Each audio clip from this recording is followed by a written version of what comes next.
시청자 여러분 안녕하십니까. 지금부터 전옥현의 안보정론을 시작하겠습니다. 이번 시간의 첫 번째 방송은요, 지난 6월에 이천에서 발생한 쿠팡 화재 사건 때문에, 그리고 또 이 황교익 사건 때문에 이재명 지사 연일 사퇴 압박에 시달리고 있어요. 그래서 윤석열 총장 측에서도 이 지사직 사퇴하라 이런 압박 입장문을 내놓고 있고요. 그리고 여야로부터 많은 비판을 받고 있습니다. 특히 친문 세력 의원들이 집중적으로 모여있는 전 부엉이 클럽이 오히려 더 여러분들한테는 더 익숙할 거예요. 민주주의 4.0 이 싱크탱크로부터도 많은 지금 비판을 받고 있어요. 그래서 이 부엉이 전 그룹 민주주의 4.0 친문 의원들로 꽉 차 있죠. 뭐 쉬운 한 6명 정도가 된다 이렇게 알려지고 있는데요. 이 그룹에서도 이제 이재명 버리고 완전히 이낙연을 지지한다 이런 지금 입장이 언론에 보도되고 있는 상황입니다. 그래서 이 황교익 씨 경기관광공사 이제 물이 건너갔는데요. 이 사건하고 그 다음에 쿠팡 이 화재 사건이 이제 둘이서 맞물려 있어요. 왜 그러냐면 이 쿠팡 화재 사건이 이 난 날 이 황교익이하고 그야말로 포항에 가가지고요. 먹방 사진을 찍고 있었어요. 떡볶이 먹방 사진. 이게 말이 됩니까? 그런데 이거를 해명하는 과정에서 우리 국민들에게 더 분노를 일으키고 있어요. 왜냐하면 박근혜 대통령의 세월호 사건과 비교해 볼 때 이재명의 이 민낯, 이중성, 위선 이것은요 조국 버금갑니다. 둘이서 아마 전 세계에서 1, 2등 갈 것 같아요. 양심, 이 배반적 이런 이중적 행동을 한 것이. 조국 때는 뭐 아들, 딸, 뭐 사모펀드, 자기 운동학원, 뭐 이 비리 이루 말할 수 없이 이중적 인격성을 드러냈잖아요. 더군다나 본인이 민간인으로 있을 때 서울대 교수할 때 당시 여권을 비판했던 시각을 보면 그 비판의 방향이 완전히 그게 자기한테 해당되는 거예요. 이렇게 하면서 이 탈진보인사들이 생겨난 것이고 이러한 탈진보인사들을 우리가 지원 세력으로 받아야 되겠다. 그래서 반드시 정권 교체를 이뤄야 되겠다. 이것이 윤석열 총장의 빅플레이톤이나 마찬가지 않습니까? 이러한 현상이 지금 이번에 이재명한테 나타나고 있어요. 조로남불했는데요. 이제는 이로남불이다. 내로남불이 아니고 내로남불이 이제 조로남불 뭐 이렇게 바뀌었잖아요. 지금은 이재명의 내로남불이기 때문에 이로남불로 정형화시켜야 되는 것이 아니냐 하는 생각이 들 정도로 굉장히 위선적이에요. 세월호 사건이 났을 때 이재명이가 그야말로 한 거를 보면요 용서할 수 없을 정도로 밀어붙였어요. 그러니까 2016년도에 말이죠. 이재명 지사가 그래서 박근혜 대통령 직무유기 혐의로 고발까지 했어요. 왜냐하면 세월호 사건이 났는데도 보고만 받고 있었다. 이것은 형법상의 직무유기죄에 해당될 수 있고 또 다른 일을 하고 있었다. 그러면 직무유기죄 및 업무상 과실 취사죄가 성립된다. 이렇게 하면서요. 도대체 구조 책임자인 대통령은 어디서 뭘 하고 있었느냐. 그 당시 페북에 그런 글을 올렸어요. 그러다가 이번에 이것이 이제 문제가 되니까 뭐라고 해명하고 있느냐. 나는 현장에는 없었지만은 전부 전화로다가 전부 보고를 받고 지시를 했다. 내가 뭐가 잘못했느냐. 그러면 내가 현장에 갔지 않았다는 것은 소방대장처럼 일을 하라는 얘기냐. 도지사가. 이렇게 뻔뻔스럽게 반박을 하고 있고요. 잘못했다는 말은 단 한마디도 안 하고 있어요. 그러면은 뭐 세월호 때 박근혜 대통령은 보고만 받고 있었습니까? 전부 필요한 지시를 많이 했어요. 세월호 보고받고 김양수 안보실장한테 유선으로 한 명도 인명피해가 발생하지 않도록 하라. 그리고 엔진실 객실 철저히 수색해서 누락되는 인원이 없도록 하라. 그리고 또 해양경찰청장한테도 전화해서요. 이 원론적인 차원의 구조 지시를 거듭 내린 바 있습니다. 그런데 이재명이는 20시간 만에 현장에 도착한 것을 두고 도착한 것을 두고서 비판이 제기되니까요. 그러면 세월호 때 박근혜 대통령이 배를 타고 지휘했어야 한다는 얘기인데 이거 말이 되냐? 마산에서 내가 지휘한 것을 문제 삼는다면 내가 현장 소방 지휘자처럼 취급되는 것이라서 말이 안 된다. 이런 비판을 하고 있습니다. 반박을 하고 있어요. 그러다 보니까 진중권 씨 교묘한 말장난 어느 누구도 화재 현장에 반드시 도지사 있어야 한다라고 말을 한 바가 없다. 그런데도 불구하고 소방구조대장이 실종된 상태에서 떡볶이 먹으면서 시덕거리고 그야말로 먹방 찍는 거는 말이 안 된다. 이렇게 일격을 가하고 있고요. 윤석열 총장도 그 먹방을 보면 하나에 고립된 실종 소방관에 대한 걱정을 이재명 지사 얼굴에서는 전혀 찾아볼 수 없다.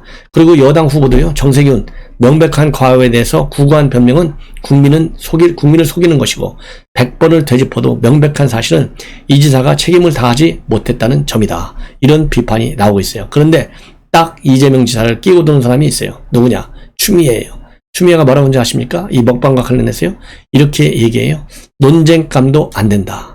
예, 논쟁감도 안 된다. 그러면서 마침 어제요. 여의도 한 음식점에서 송영길하고 만찬을 했다고 합니다. 만찬 끝나고 나서 기자들한테 뭐라고 얘기했느냐? 우리가 그런 논쟁을 벌여서 국민들한테 한가한 인상을 주면 안 된다. 그리고 정말 네거티브를 안 하겠다면 깨끗하게 하지 말아야 된다. 이렇게 하면서요. 또 이낙연 대표를 겨냥하는 비판적 발언을 내놓고 있어요. 이 대목에서요. 한가한 인상, 아니 이재명 지사가 말이죠. 자기 도지사가 자기 도내에서 엄청난 대형 화재가 나가지고 사람이 생명을까지, 소방대장이 생명까지 잃는 그 심각한 위기 상황에 있는데 그야말로 먹방 사진을 찍고 있었다. 동영상을. 그러니까 이게 황교익이한테 과연 이재명이가 무슨 약점이 잡혀 있느냐. 그 먹방 찍어준 것만도 그게 참 해서는 안 될 일이잖아요. 무슨 약점이 있느냐 의혹이 가잖아요. 그러면 먹방 찍어준 것으로도 황교익이는요 이재명한테 고맙다고 해야 되는 것 아니겠어요? 그럼에도 불구하고 이번에 경기관광공사 사장으로까지 내정을 해요. 이러니까 두 사람 사이가 어떤 관계인지 이것도 법률적으로 따져봐야 할 구석이 없는지 한번 우리가 점검을 해야 되겠다라는 말씀을 드리고 싶고요. 이번에 황교익 사태를 계기로 해서 여권의 실세가 다시 한번 이해찬이 맞다. 이런 보도가 지금 나오고 있어요. 왜냐하면 이해찬 전 대표가 말이죠. 황교익 씨를 위로해 줬어요. 이 위로 한마디가 사표를 순수하게 내는데 결정적 동기가 되었다라는 그런 보도까지 나오고 있잖아요. 뭐라고 위로했느냐. 황교익 씨는 문재인 정부 탄생에도 기여한 분이다. 정치인들을 대신해서 원로인 내가 위로 드린다. 이렇게 얘기를 했다는 겁니다. 그래서 결론적으로 보면 결국은 이해찬 전 대표가 친일 프레임으로까지 몰렸잖아요. 이낙연 캠프 쪽으로부터.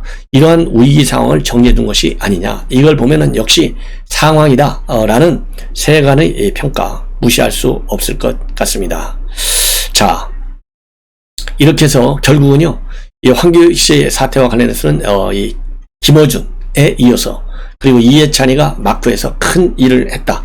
그걸 보면요, 이해찬 위력, 그 다음에 김어준 위력이 어느 정도인지. 그러니까 뭐 이 대선 후보들도 김어준 방송에 가가지고 꾸벅꾸벅하고 꼼짝 못하잖아요. 나오라면 나가고 들어가라면 들어가고. 참 대한민국의 이 여권의 후보들이 김어준이한테 저렇게 쩔쩔매는 건 보면요, 김어준이한테 쩔쩔매는 사람을 우리가 대선 후보로 고려할 필요조차 있는지도 저는 궁금해요. 예. 이 정도면 뭐 우리 시청자 여러분들 저하고 생각이 거의 같다. 아마 공감을 하실 거라고 믿습니다. 자, 이번에는요, 국민의힘 내부로 좀 오겠습니다. 국민의힘 내부에서는요, 이번에 이 서병수, 그 말도 많고 탈도 많았던 경준 위원장이 나 선관위원장 절대 안 해. 그래서 어제 전격적으로 포기를 했어요. 이러다 보니까 이제 많이 사람들이 거론되잖아요.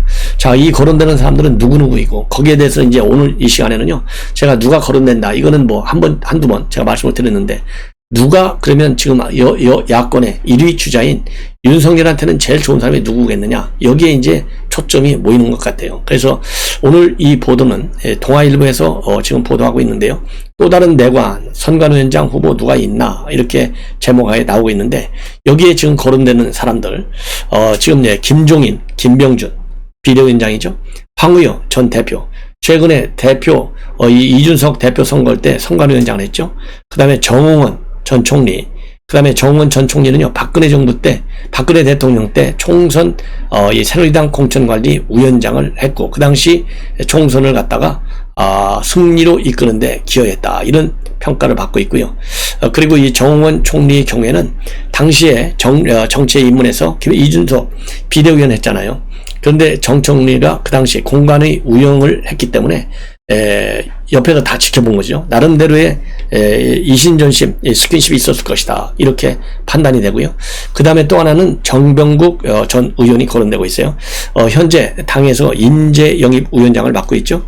그래서 이준석 대표하고도 상당한 관계가 있고, MB 때 문체부 장관을 하고 있습니다. 그래서 이 정병국 의원이 거론되는 것은 개혁성, 또 이 합리성, 이런 것 때문에 평가를 받고 있는 것이 아닌가 하는 생각이 들고요. 이 정병국 의원의 경우에는 이준석 대표하고 당시에 당 대표, 그 다음에 노원병 당협위원장으로 바른정당에서 함께 이렇게 일을 한 그런 경력을 가지고 있습니다. 그리고 이 김종인 비대위원장 얘기는 더 이상 할 필요가 없고요. 그 다음에 김병준 비대위원장도 여러분들 잘 아시다시피 요즘 상당히 좋은 논평, 즉 이준석 대표에 대해서 이거는 잘못하고 있다, 이런 기조하에 비판을 지금 수시로 하고 있는 분이에요. 자, 그렇다고 한다면 지금 이 동아일보의 보도를 보면요, 윤석열 총장이 제일 지금 가깝게 생각하는 사람은 정홍원 총리가 아니겠느냐. 그래서 윤석열 캠프 측에서는 선호하는 것으로 알려지고 있다, 이렇게 보도를 하고 있어요.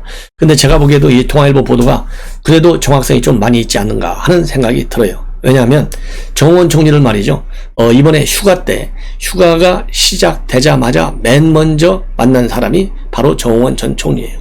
그리고 정홍원 총리는 어쨌든 간에 검찰 출신이잖아요. 윤석열 총장의 검찰 같은 식구예요. 그러기 때문에 그거 하나만으로도 상당한 공감, 그냥 눈빛 하나만 보더라도, 말 한마디만 보더라도 충분히 소통할 수 있는 그런 분이 아닌가 하는 생각이 들고요. 이 맨 먼저 찾아갔다 이런 것 말고서도. 그리고 두 번째로는 이미 정치에 직접적으로 윤석열 총장과 같이 몸을 드러내는 것은 아니지만 선관위원장, 그러니까 이 공천관리위원장 했다라고 하는 것은 사실상 이 당의 선거가 어떤 의미를 갖는지, 선거라는 것을 현장에서 맛본, 그리고 또 이 총선에서 승리로 이끈 그런 이 긍정적 에너지가 이 정 총리한테 있지 않습니까? 그러니까 윤석열 총장한테는 검사라고 하는 큰 틀에서의 어떤 신뢰관계가 있고요. 그 다음에 국민의힘이라고 하는 당의 이런 틀에서 본다면 선거를 승리로 이끈, 그리고 공천을 제대로 한 이런 또 이 경력이 있다 이거예요. 둘 다 알파 플러스 알파가 되는 경력이다. 그런 점에서 지금 정홍원 총리를 윤석열 총장 측에서 좀 신뢰하고 있고 좋아하고 있다. 이 보도는 상당한 신뢰성이 있다, 이렇게 저는 보여집니다. 이제는요, 이 월간조선에서 이 8.15 기사, 굉장히 중요한 기사를 쓰고 있어요. 여러분들 김건희 부인이죠, 줄리, 이런 의혹을 제기한 친여 유튜브 매체들 결정적 근거는 제시하지 못하고 있어요. 그 이유로. 그런데 이것이 김건희가 줄리가 아니다, 이 얘기는 결국 뭡니까? 줄리가 접대부로 나이트클럽에서 예명을 달고 일을 했는데 그 줄리가 김건희다, 이런 지금 이 비판성, 그야말로 이 뭐라고 그러죠? 이런 걸 갖다가 이 법률적으로 따지면 명예훼손까지도 가능한 것이죠. 정말 상상할 수 없는 그 이 꼬리를 붙여 놨어요. 친여 유튜버에서. 그러다 보니까 이게 이제 엑스파일을 통해서 타고 나와가지고 국민이 모르는 사람이 없잖아요. 더군다나 최근에 벽화까지 종로에 놔들어 가지고 아마도 전 세계가 다 아는 사건이 되어버렸어요, 줄리가. 자, 그런데 이거를 갖다가요, 조선일보에서, 월간조선에서요, 조선일보가 아니고 미안합니다, 월간조선에서 그 줄리가 김건희가 아니다 라고 입증하는 사진과, 그리고 줄리로 일했다라고 하는 시기에 김건희가 뭘 했는지, 김건희 씨가 이거를 갖다가 전부 추적 취재했어요. 그래서 결론은 김건희가 줄리가 아니다. 그 이유 중에 하나는요, 그 당시에 이 사진들로 봐도 그렇고, 첫째로는, 그 다음에는 굉장히 그 시기에 무슨 접대 보는 거 안 두고 술집에 갈 그렇게 여유 있는 시기가 아니었다는 겁니다. 왜냐하면은 98년도에는 이 광남중학교에서 교생 실습을 하기에 굉장히 바빴다는 거예요. 여러분들 저야 이 교생 실습 안 해봤지만은, 저도 제 주변에 교생 실습한 친구들, 선배들, 후배들 많아요. 정신없이 바쁩니다. 예. 학교 일 하기가 바빠요.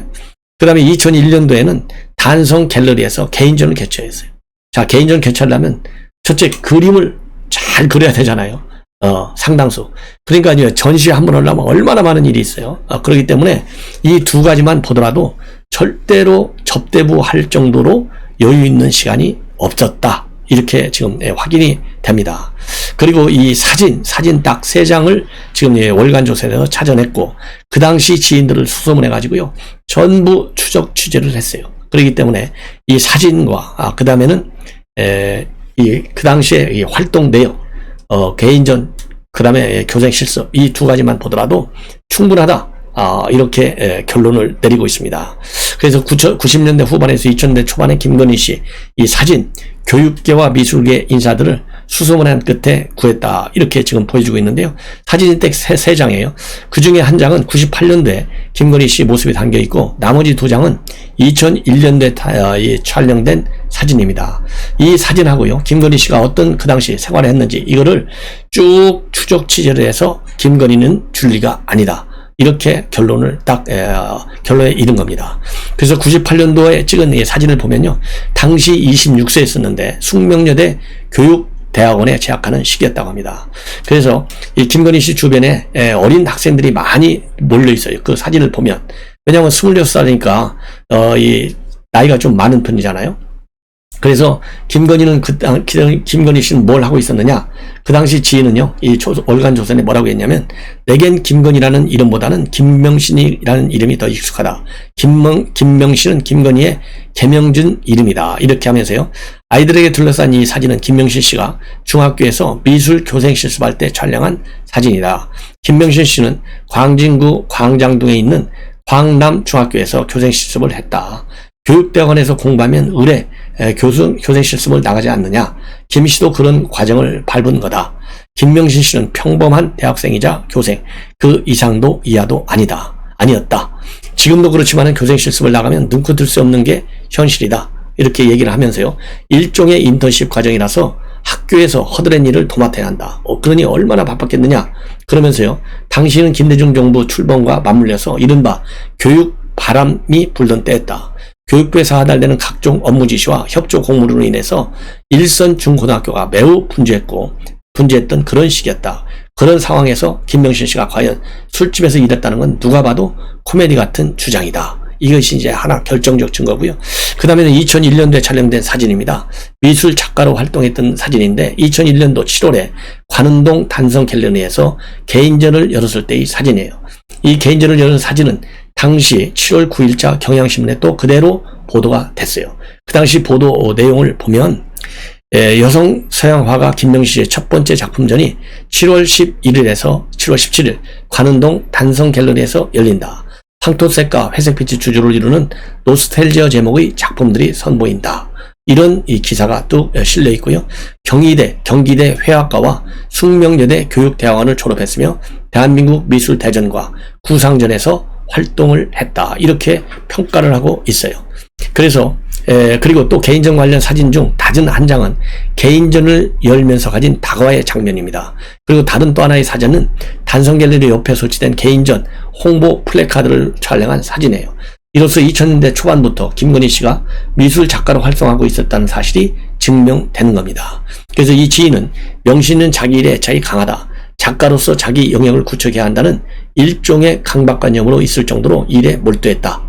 그러면서요, 일각의 술집 호스테스설에 대해서 명신이는 내가 아는 갤러리에서 일한 적도 있었고 술집에서 일했다는 말도 안 되는 허위사실을 유포하는 애들은 전부 처벌받아야 마땅하다. 이렇게 비판을 하고 있습니다.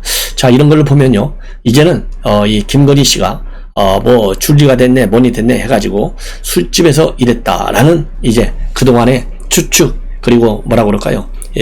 명예훼손적 보도는 사실이 아닌 것이 이 월간조선의 보도를 통해서도 거의 이제 뭐 명백해진 것이 아니냐 이렇게 결론을 내릴 수 있을 것 같습니다. 이제는요, 이 안철수 당으로 좀 가보겠습니다. 여러분들 아시다시피 안철수 당 대표 합당 결렬을 선언했습니다. 그러다 보니까요, 이 국민의힘 당이 이 합당파와 이 합당 반대파로 나눠져 있다고 그래요. 근데 이태규 사무총장의 경우에는 합당파였다고 합니다. 즉 통합파였었죠. 근데 이제 본인 뜻이 반철이 안 된 거나 마찬가지잖아요. 그래서 바로 어제 당 사무총장 그리고 최고위원직에서 물러났습니다. 국민의당과 국민의힘 합당이 무산된 이후 깊은 고민의 시간을 가졌다. 모든 당직에서 물러나 더 나은 미래를 향한 선택지로서의 정권 교체가 무엇인지 고민하며 생각을 가다듬겠다. 국민의당 당원으로서 당 소속 국회의원으로서 책임과 역할은 변함없이 수행하겠다. 이렇게 밝혔고요. 안혜진 대변인은 이 사무총장은 일신상의 이유와 재청진의 시간을 갖고자 안철수 대표와 상의한 후에 당직을 물러나기로 했다. 이렇게 공지를 했습니다. 그리고 이 안철수 대표는요, 후임 사무총장으로 최연숙 의원을 내정을 했습니다. 자, 그래서요, 지금 현재 국민의당이 적당히 물 건너간 이후로 내분에 휩싸이는 조짐이 언론에 자꾸 표출되고 있다는 점을 말씀을 드리고요. 자, 이것이 안철수 대표 이제 국민의당 안에서 후보로 쭉 이제 활동해 나갈 가능성을 굉장히 강력히 시사한 거 아니겠어요? 이런데 어떤 영향을 줄 것인지 우리가 지켜봐야 되겠고, 그럴 경우에 국민의힘의 후보에게는 어떤 또 영향을 미칠 것이며, 또 어떤 단일화 티켓이 짜여질 것인지도 눈여겨봐야 되겠고, 어떤 또 영향이 있을 것인지 지켜봐야 되겠다라는 말씀을 드립니다.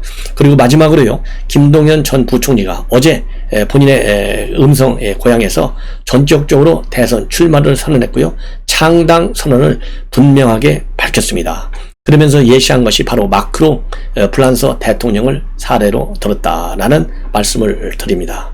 그리고 김동연 부총리는요, 어제도 입장을 보면 그동안에 밝혀왔던 기성 정치를 바꿀 구체적인 대안과 정치 세력화 방안에 대해서 앞으로 구체적으로 좀 더 밝히겠다, 이렇게 얘기를 하면서 다른 신당을 창당할 것이며, 그리고 이 안철수 당 대표하고는 만날 생각이 없다, 이런 이 창당 문제에 관해서 분명히 입장을 밝혔다라는 이 보도를 전해드립니다.